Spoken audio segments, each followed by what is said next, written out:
देश भर में 21 जून को अंतर्राष्ट्रीय योग दिवस मनाया जाएगा। वहीं योग दिवस से पहले सीएम भजनलाल शर्मा ने आज भी सीएमआर में योगाभ्यास किया। सीएम भजनलाल शर्मा ने सीएमआर के अधिकारियों के साथ योग किया और साथ ही प्रदेशवासियों से अपने दैनिक जीवन में योग को अपनाने की भी अपील की। आपको बता दें, मंगलवार को भी मुख्यमंत्री ने सुरक्षा कर्मियों और विद्यार्थियों के साथ योग किया था। 21 जून को अंतर्राष्ट्रीय योग दिवस है और ऐसे में योग दिवस से पहले सीएम भजनलाल शर्मा ने योगाभ्यास किया, सीएमआर के अधिकारियों के साथ योग किया, प्रदेशवासियों से भी दैनिक जीवन में योग अपनाने की अपील की।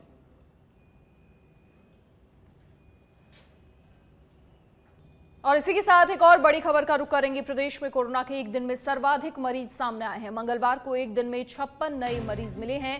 राजधानी जयपुर में सबसे ज्यादा 37 मरीज संक्रमित मिले हैं। प्रदेश में एक्टिव केसेस की संख्या 512 पहुंच गई है।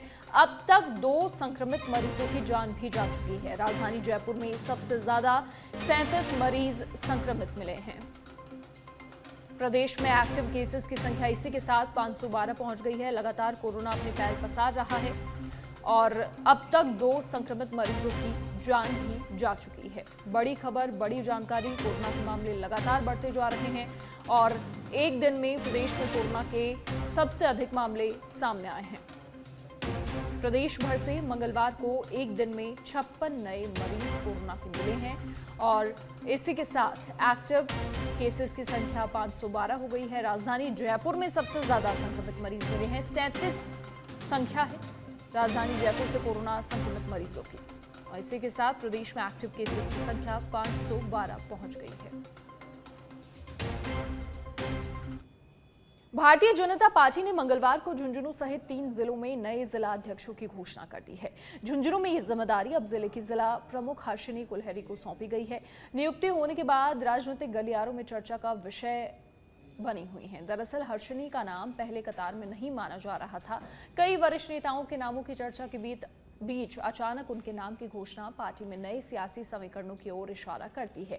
हर्षिनी कुलहरी झुंझुनू जिला परिषद की जिला प्रमुख हैं और पूर्व सांसद नरेंद्र खींचड़ की पुत्रवधू हैं। आपको बता दें, प्रदेश भाजपा अध्यक्ष मदन राठौड़ के निर्देश पर प्रदेश महामंत्री जितेंद्र गोठवाल ने जयपुर में झुंझुनू, सीकर और चूरू जिलाध्यक्षों की घोषणा की है। खास बात यह रही कि तीनों ही जिला अध्यक्ष ओबीसी वर्ग से चुने गए हैं, जिनमें झुंझुनू और सीकर में जाट नेताओं को जिम्मेदारी सौंपी गई है। सबसे पहले तो मैं धन्यवाद देना चाहूंगी हमारे माननीय प्रदेश अध्यक्ष जी को, हमारे मुख्यमंत्री जी को और हमारे राष्ट्रीय अध्यक्ष जी को, हमारे केंद्र के नेतृत्व को कि आज उन्होंने मुझे एक सामान्य कार्यकर्ता को आज ये पद के ऊपर यहाँ तक आप मुझे लेकर आए, इतना भरोसा और यकीन किया है। क्योंकि हम सब भारतीय जनता पार्टी के कार्यकर्ता जो हैं, हम काम में यकीन और विश्वास करते हैं। कोई फर्क नहीं पड़ता कि कौन किस पद पे है, लेकिन मेरा ये मानना है आज मैं जब जिला अध्यक्ष हूँ तो भारतीय जनता पार्टी का एक एक कार्यकर्ता या जिला अध्यक्ष के रूप में ही है, क्योंकि उनके सहयोग के साथ ही हम मिलकर आगे बढ़ेंगे और हमसे जो बड़े रहे हैं, हमसे पहले जो भारतीय जनता पार्टी के लिए जो कार्य किया है, जिन्होंने संगठन में काम किया है, उन सब से राय विमर्श करके ही हम कार्य करेंगे और विशेष करके युवाओं को आगे बढ़ाएंगे। महिलाओं को संबल प्रदान करने का पूर्ण रूप से प्रयास रहेगा। जिला प्रमुख के पद पे हूँ तो महिलाओं के लिए, युवाओं के लिए तो वैसे भी बहुत काम किया है और अब संगठनात्मक रूप से धौलपुर में लंबे समय के बाद बीजेपी ने नया अध्यक्ष नियुक्त किया है। प्रदेश अध्यक्ष मदन राठौड़ के निर्देश पर बसेड़ी निवासी राजवीर सिंह राजावत को इस जिम्मेदारी सौंपी गई है। राजावत राष्ट्रीय स्वयंसेवक संघ से लंबे समय से जुड़े रहे हैं। वो सवाई माधोपुर में जिला प्रचारक रह चुके हैं और साथ ही विस्तारक योजना के संभाग प्रभारी भी रहे हैं। राजवीर सिंह राजावत जिला अध्यक्ष नियुक्त होने पर उनके घर पर कार्यकर्ता और शुभचिंतकों का बधाई देने का तांता लगा हुआ है। तो वहीं जिलाध्यक्ष नियुक्त होने के बाद राजावत सबसे पहले महाराज रामानुज दास के आश्रम पहुंचे हैं और पूजा अर्चना के साथ उन्होंने आशीर्वाद लिया है। सबसे पहले मैं हमारे प्रदेश के अध्यक्ष माननीय राठौड़ साहब और हमारे राजस्थान के यशस्वी मुख्यमंत्री आदरणीय भजनलाल जी शर्मा, हमारे संभाग के प्रभारी हेमराज जी, सोमकांत जी और जिले के प्रभारी रामस्वरूप जी और लोकेश जी चतुर्वेदी और हमारे जिले भर के समस्त कार्यकर्ताओं के स्नेह और प्रेम के कारण से ये जिम्मेदारी मेरे को मिली। सबसे पहले खबर पाली के सुमेरपुर से है, जहां जवाई बांध में पर्याप्त पानी होने पर भी आसपास के इलाके में जल संकट देखने को मिल रहा है। तो वहीं तखतगढ़ समेत आसपास के गांव में लोग पानी के लिए दूर दूर तक भटकते हुए दिखाई दे रहे हैं। तो वहीं पावा गांव शीतला माता कॉलोनी में इन दिनों पेयजल संकट गहराया हुआ है। और इतना ही नहीं, पानी भरने को लेकर सार्वजनिक नल पर महिलाएं पानी के लिए झगड़ते हुए नजर आ रही हैं। पानी की समस्या को लेकर कई बार जनप्रतिनिधियों से शिकायत भी की गई, लेकिन समस्या का कोई समाधान नहीं हुआ।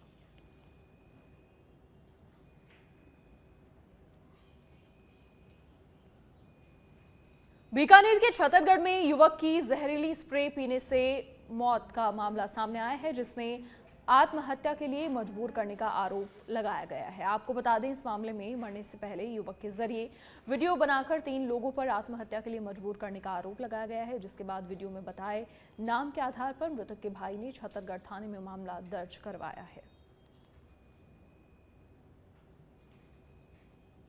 तो आत्महत्या के लिए मजबूर करने का यहां आरोप लगाया गया। युवक ने आत्महत्या से पहले वीडियो भी बनाया। बीकानेर से खबर, वीडियो के जरिए आत्महत्या के लिए मजबूर करने का आरोप लगाया गया। युवक की जहरीली स्प्रे पीने से मौत। पाली के बाली सहित देसुरी, सादड़ी आदि क्षेत्रों में सुबह मूसलाधार बारिश हुई है। 1 घंटे से अधिक समय तक जारी रही बारिश से पुलिस थाना और हाई स्कूल के बाहर जल भराव की स्थिति बन गई। सुबह से ही शहर में कहीं हल्की तो कहीं तेज बारिश से मौसम सुहावना हो गया। देसुरी और बाली क्षेत्र में भी हल्की बारिश दर्ज की गई। इस बारिश से लोगों को गर्मी से राहत मिली। और अब जयपुर से खबर, जहां भूमि आवंटन से जुड़े मामलों को लेकर मुख्य सचिव की वीसी आज है। बड़ी खबर, मुख्य सचिव सुधांश पंत आज 11 बजे वीडियो कॉन्फ्रेंसिंग करेंगे। एमओयू प्रकरणों में भूमि आवंटन से जुड़े मामलों के संबंध में ये वीसी होगी। सुबह 11 बजे वीसी के माध्यम से फीडबैक लिया जाएगा। कई विभागों के अधिकारी भी इस वीडियो कॉन्फ्रेंसिंग में शामिल रहेंगे। मुख्य सचिव सुधांश पंत 11 बजे ये वीडियो कॉन्फ्रेंसिंग करेंगे। एमओयू प्रकरणों में भूमि आवंटन से जुड़े मामलों के संबंध में ये वीसी होगी और वीसी के माध्यम से फीडबैक लिया जाएगा। कई विभागों के अधिकारी भी इस वीडियो कॉन्फ्रेंसिंग में शामिल होंगे। बड़ी खबर, कई विभागों के अधिकारियों से फीडबैक लिया जाएगा। दौसा के मेहंदीपुर बालाजी में अघोषित बिजली कटौती के विरोध में बालाजी का बाजार बंद रखा गया है। लोगों ने मांग की है कि बालाजी को अलग फीडर से 24 घंटे बिजली दी जाए। इस मामले में सिकराय एसडीएम को ज्ञापन देने के बाद भी बिजली व्यवस्था में सुधार नहीं देखने को मिला है, जिसकी वजह से व्यापारियों ने बाजार बंद कर मेन बाजार में धरना शुरू कर दिया है।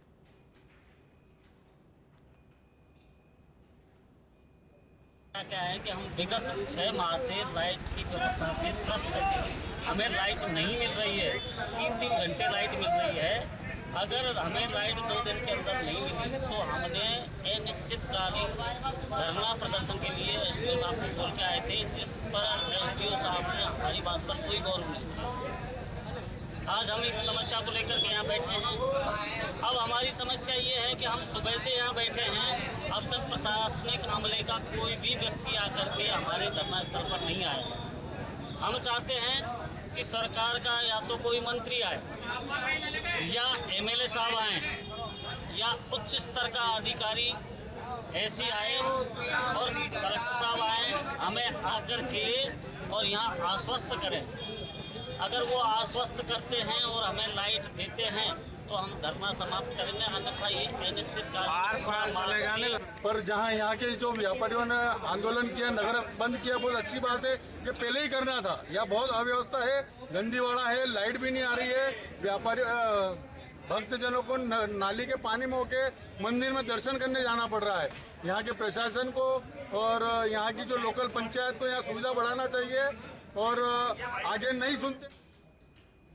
झुंझुनू जिले में जल संरक्षण को लेकर चल रहे वंदे गंगा जल संरक्षण जन अभियान के अंतर्गत आज भिवानी धाम में श्रमदान कार्यक्रम आयोजित किया गया।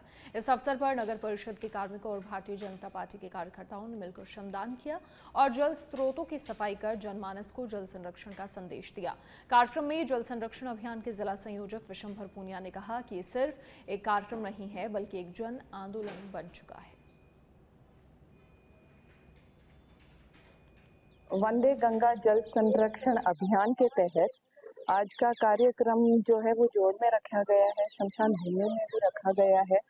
यहाँ पे आज हमने श्रमदान किया है, तालाबों की साफ सफाई की है और मैसेज और संदेश दिया है आम जन को कि आप भी अपने गांव में जो है तालाब हैं, कुंड हैं, इनकी साफ सफाई रखें, जिससे जल का जो संरक्षण है वो हो सके अच्छे से और सब जल। वंदे गंगा जल संरक्षण जन अभियान के तहत नगर परिषद द्वारा जो इस भिवानी जोड़ी और इसमें तालाब की और इस भिवानी के और या मंदिरों की सफाई के लिए नगर परिषद ने जो अभियान चलाया है और उस अभियान के तहत नगर परिषद ने इससे पहले भी जो भी कोई तालाब थे परिसर हैं उनको भी साफ सफाई कर रहे हैं, उनकी जीर्णोद्धार कर रहे हैं और पानी बचाने के लिए जो नगर परिषद द्वारा माननीय मुख्यमंत्री भजन लाल जी के आह्वान पे जो पूरा कार्यक्रम चल रहा है 20 तारीख तक सभी जल स्रोतों को साफ किया जाएगा और सभी के लिए जनता के लिए इस पानी के बचाव के लिए सभी जनता ने भी इसमें बड़ा सहयोग किया है।